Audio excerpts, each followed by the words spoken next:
Hello, I'm Kamla. My guest today is Mahesh Kale. He trained as an engineer but gave it all up to become a musician. He now teaches classical music, Indian classical music, in the San Francisco Bay Area and has given thousands of concerts all over the world. Welcome, Mahesh. Thank you so much. So do you perform one concert a day or do you have multiple concerts in a day? It really depends on the season. Sometimes I've done 3 concerts a day, so Wow, 3 concerts. it can get busy. Yeah. It can. So how is a typical day in your life? Typical day in my life, it depends on whether I'm in a teaching mode or whether I'm in a performing mode. But generally, I get up early in the morning. I do my core exercises in music for about a couple of hours. It's called Riyaz. It's called Riyaz or Sadhana. And then I go on the internet, do some correspondences, line up accompanists for my future concerts, and then go back to Riyaz. So basically, to give you a simple example, I always try to live in the musical space as much as I can.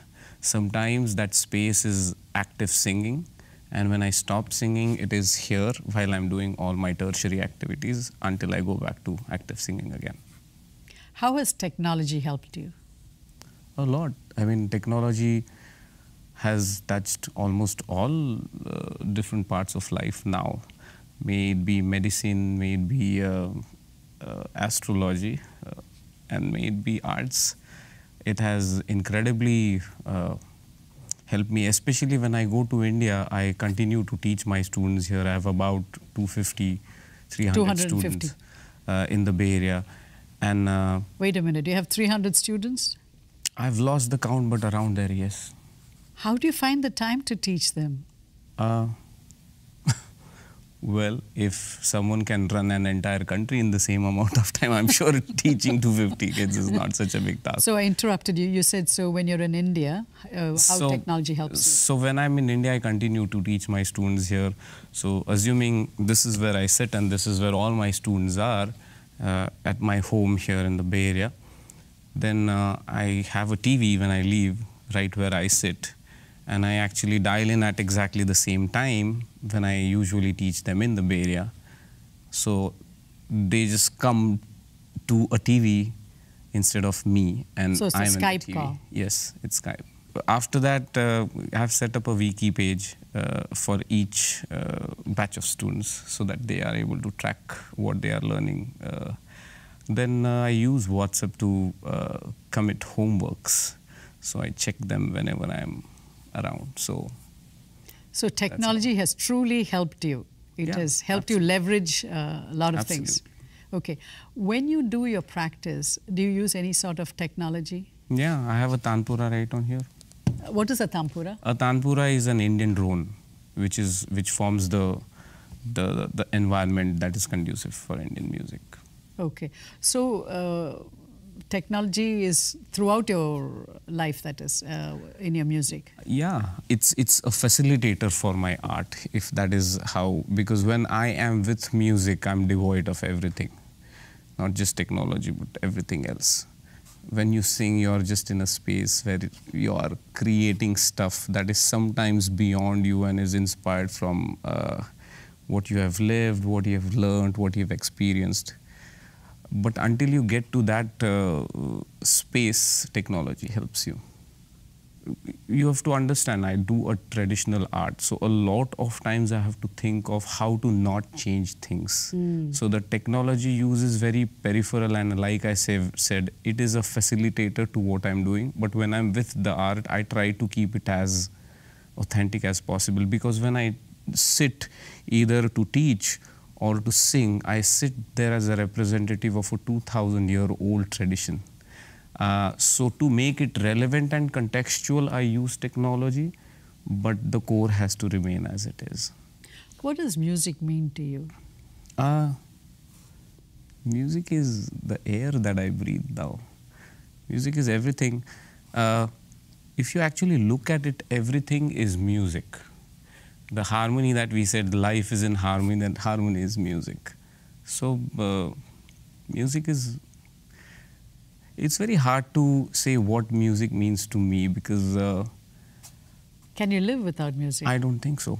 There you go. I don't think so. I don't think. Have you ever lived a day without music? I was actually traveling with friends on a road trip to the East Coast where we went to the Niagara Falls and all those places. And I actually felt really claustrophobic to not have been able to do music. And I found someone in the New York area and I just went over their place. I barely knew them and we made music. He was a musician. And then I was feeling like, And that's probably why I said music is like air to me, because I actually felt like I am not able to survive. So you studied engineering. Yes. But music was your passion. Mm-hmm. So you first started learning as a child, I think, from your mother. Mm-hmm. Why did you pursue engineering? See, I think it is unfair to not do something else because you like something else more. It's like saying, why do you eat another kind of cuisine if Italian is the cuisine you love the best? That means I'll consume Italian cuisine for the most amount of time.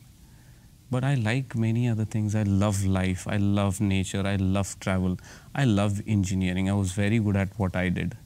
But when But you did two degrees in engineering. I did two master's degrees, yes. Exactly what I said. I love, I am full of life.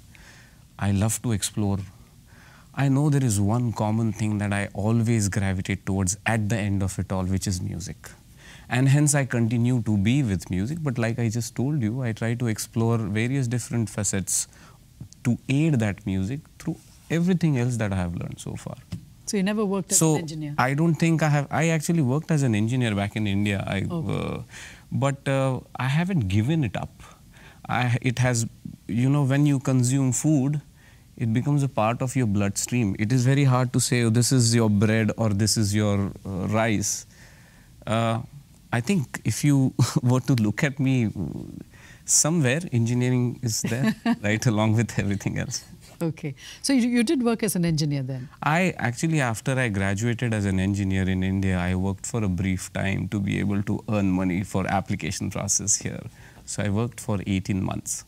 Okay. And then when you came here? When I came here, then I did my master's in multimedia engineering. Again, it was driven by music, because there's a lot of authentic Indian instruments that are kind of perishing, not because the instruments don't exist, but because the musicians do not exist as much. And what my thought was, if I'm able to model them and put them into electronic instruments like a keyboard, then they will stay for eternity. With that thought, I actually came to do my master's in multimedia engineering at UC Santa Barbara. Have you done anything in that line? The problem, again, that happened was in the bits and bytes, I was not able to find the music I was trying to pursue. So I came close to, so it's a process called physical modeling synthesis, where I tried to, like I said, the Tanpura, the drone, I tried to shape a noise into a sound of Tanpura. I got decent, I mean, if I had worked on it, I would have gotten to it. But then the music inside me would have started to complain, which partially it did. And that's why I decided to just go back to actual singing. Okay. And what brought you to California? My master's. I thought it was your wife. No, Santa Barbara, I came to do my master's. Actually, me and my wife, we applied together. So she also did her master's. What brought me to the Bay Area is a job that my wife took at Dolby Labs. And I decided to do another master's in engineering management. So that's how I came here. So now she's the engineer. Well, and you're she's the active engineer. She's also creative. She's been learning for 15, 20 years. From you? Initially from someone else, but she continues to learn with me now. Oh, so both of you are now creatives. Yeah. Okay. So when you graduated from Santa Clara University, which is the second master's, you had the opportunity of joining a company and pursue, your engineering degree. But what was the conflict, or what was the thought process that you went through to say that, hey, you know what, I think music is the path I need to pursue? And how did your wife help support your decision? So the first question that you asked me, I'll tell you what happened is when I always interacted with people at that time, I always have this dialogue when people always say, I wish I had the time to do this, or I wish I did more of this, or I wish life was so simple and this is all I would do. And I asked myself, what is that I wish I would for me? And it was hands down music. And then I thought, instead of having that remorse of never having tried to live the life that you want to, it is very unfair to do that. And I decided to do music right away without waiting till I'm 60 years old and talk to someone saying, I wish I had done music full time. So that's what changed it. And there was actually one particular concert that was kind of the tipping point for the whole thing. I was in Philadelphia and I was singing in a concert. I was singing a devotional song for Vitthal, who's a very popular god in the western part of Maharashtra, western part of India. So a lady came up to me after the concert and she started to touch my feet. She was probably my grandma's age. And I was obviously very awkward, and I picked her up and she said, I have been living here in America for the last 10 years now, and I'm unable to go back to India.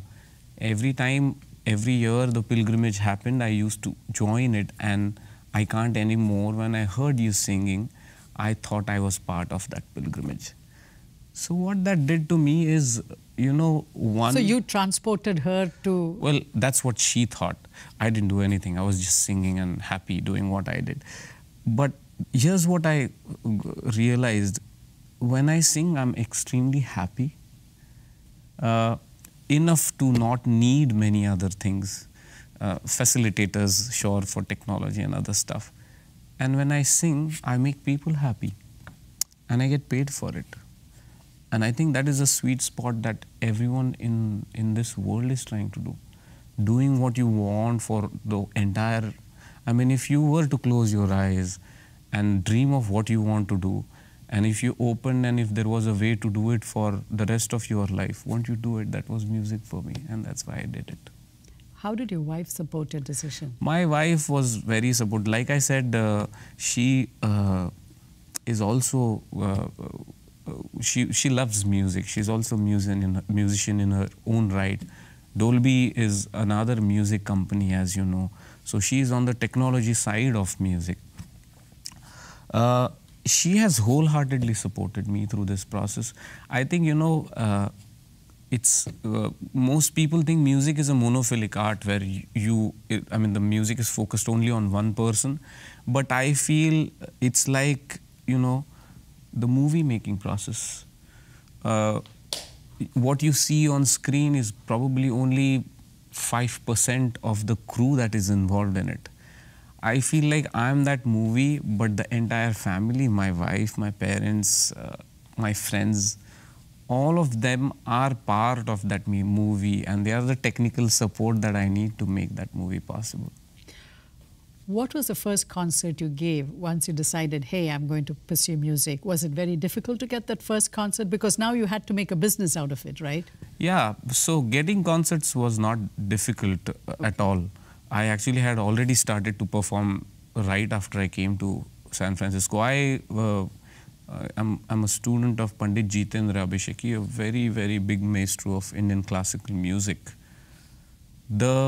The bigger challenge was, in fact, when I started to pursue, even before when I started to pursue music full time, I used to actually ask the MC to not say I am a master student in engineering, because it kind of gives you a crutch or a benefit of doubt. I wanted to test my own grit without that.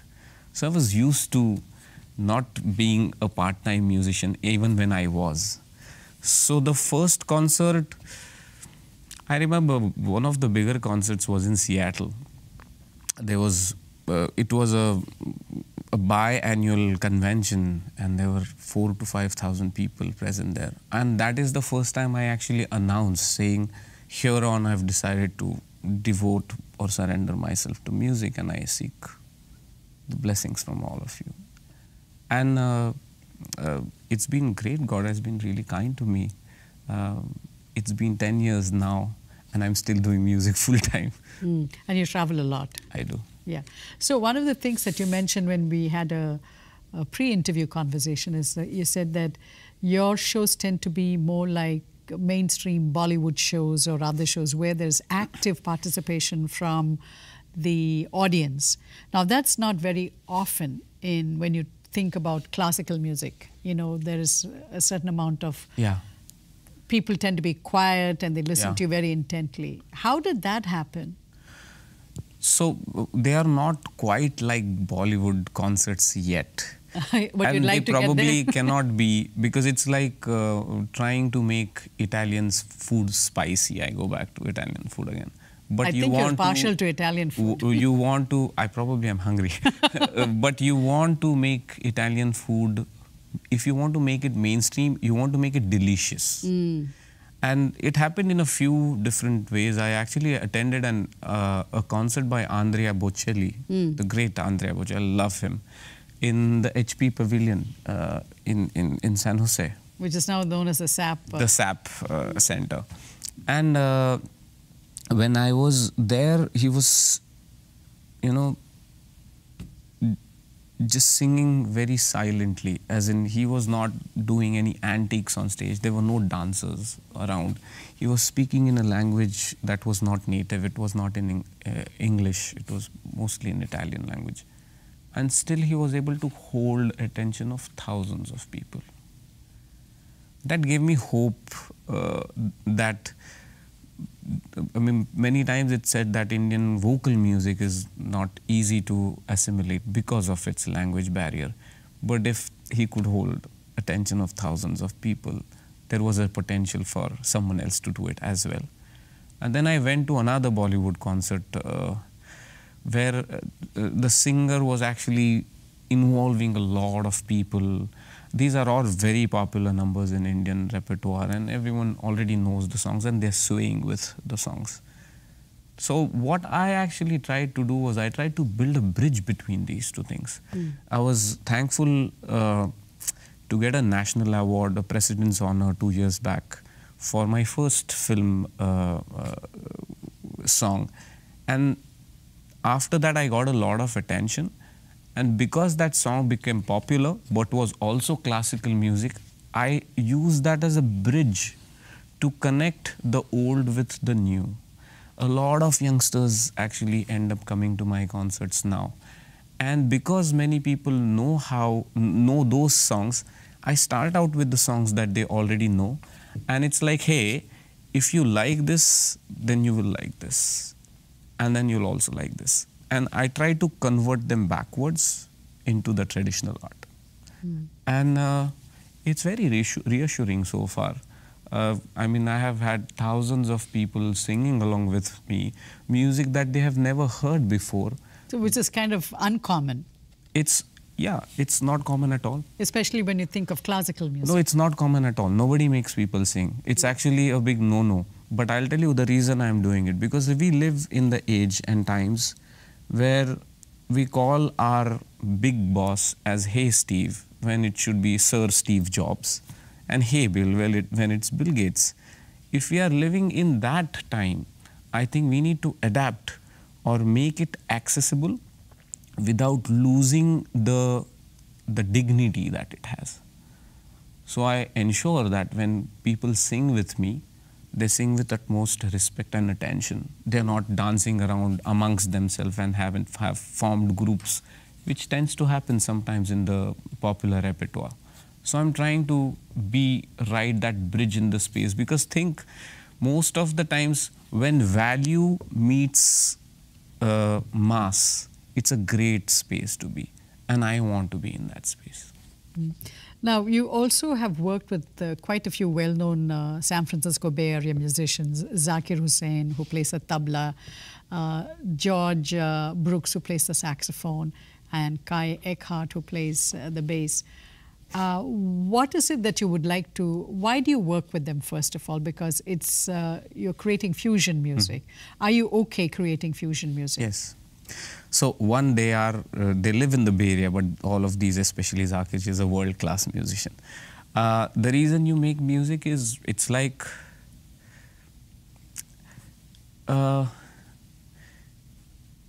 if there were a really high quality of work that you can do, even if it was in corporate sector. So let's assume Google or Facebook would be that company right now. Obviously, anyone would love to work for Google or Facebook if they were given their choice of job. To me, these musicians are like the Google and Facebook of Indian classic music. They are extremely. To me, Zakir is like a demigod. And to be able to touch and feel and make music with a demigod is not something you get to do every day. Talking about fusion, I feel, it is very hard to claim ownership of notes. And if the notes don't belong to you, it is quite silly to say this is Indian music and we are trying to fuse it with some other music when nothing belongs to you. It comes from all up there. And I feel if you surrender and if you have the right intention, all music that you do will be good to a certain extent, depending on your skill, as long as the intentions are in place. You've also sung a Michael Jackson song or some song I saw on TV. Yeah, well, I do that. See, what I decided to do, the good thing was when people started to know me, they liked for what I did, for who I was, so I didn't have to put up a show. So yeah, Michael Jackson, Bryan Adams, Celine Dion, like I said, Andrea Bocelli, they were part of my childhood. Roxette, I remember, Def Leppard even. Oh, even Def Leppard? Yeah, of course. So... Metallica? Yeah, and I don't know how they got to know about it, but I was in a newsroom where there was a bunch of news reporters sitting and they were passing around the mic and I was supposed to field their questions. Out of nowhere, someone said, "We heard that you sing We Are the World." I was like, "Yeah, but how do you know?" He says, "That's irrelevant. Would you sing it for us?" Like, yeah. And the reason I did that was, again, yeah, I won't do that in a traditional concert when I go to perform, but it is a side of me. Like I said, because I like music, because I love music does not mean I do not like engineering. Just because I love Indian classical music does not mean I do not like other kinds of music. So there is only two kinds of music to me, if you were to categorize, good and bad. And that exists in every genre of music. So you're agnostic. You listen to all sorts of music. No, I'm not agnostic at all. I am actually very open to all kinds of music. You love fast cars. What kind of music do you play in your cars? Oh, it's very slow. Oh, really? I'll tell you how it is. If you have to make fast changes, you have to be very peaceful in the inside. Even when you're making fast music, you have to be very peaceful inside. So when I'm driving my fast car, I'm very peaceful inside. So you listen to Hindustani music? Yeah, all kinds of music. Oh, not loud music. Well, if my hood is off, I have to keep it loud. But not necessarily loud music. Mahesh, it was such a pleasure to talk to you, and thank you for sharing your story and how, you really are very fond of music. It doesn't matter what kind. And I think you rightly said there's good music and there's bad music. Thank you. And you like good music. Yes, I do. Thank you so much for your time. Thank you so much. And thank you for watching our show. If you missed any of our shows, you can watch them on our YouTube channel. We'll be back again next week with another edition of our show. Until then, goodbye.